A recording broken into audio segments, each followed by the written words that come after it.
গাঁৱত যি ঠাণ্ডা পৰিছে সো মই বেছি কাপোৰ গৰম কাপোৰ লৈ নাহিলোঁ আৰু এটাই লৈ আহিলোঁ এতিয়াহে গম পাইছোঁ কিয় নানিলোঁ আৰু এতিয়া আমি যাওঁ তিনিআলিলৈ মানে কি আমাৰ ইয়াতে ডাক বজাৰ হয় মাছৰ আৰু আমাৰ যিমানখিনি এৰিয়া আছে আমাৰ বৃহত্তম এটা এৰিয়া আছে গাঁৱৰ চ' তাৰ গোটেই গাঁৱৰ বাহিৰেও অন্য জেগাৰ পৰা মাছবোৰ আহে আৰু এখন ডাক বজাৰ হয় তো তাতে আমি যাওঁ বহুত দিনৰ আৰু এতিয়া 7টা বাজিছে মই যাওঁ তাত ডাক বজাৰ পাওঁ নে নাপাওঁ নাজানো আৰু ঠাণ্ডাৰ কাৰণে উঠা নহ'লে সোনকালে আৰু এতিয়া গৈ আছোঁ আমি তালৈ যাওঁ যদি হয় দেখাব পাৰিম আৰু নহ'লে সেইফালে গুচি আহিব লাগিব আৰু লোৱা যাওঁ আমি গৈ থাকোঁ পিছনে কিমান কুঁৱলী পৰি আছে এতিয়া 7টাই বাজিলে আৰু টাউনত হোৱালে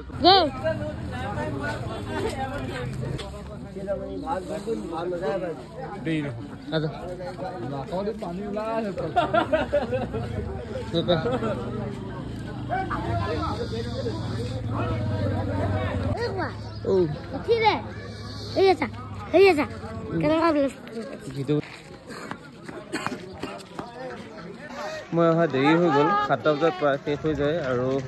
ঠাণ্ডা আৰু সোনকালে উঠাই নহ'লে ত' এতিয়া আহি পাইছোঁহি গোটেই বজাৰ শেষেই হৈ গ'ল বজাৰ মানে ডাক বজাৰ হৈ গ'ল যিহেতু টাউনলৈ যাব বেপাৰীবোৰ আৰু যথা সময়ত গৈ নাপালে মাছবোৰ বিকা নহয় চ'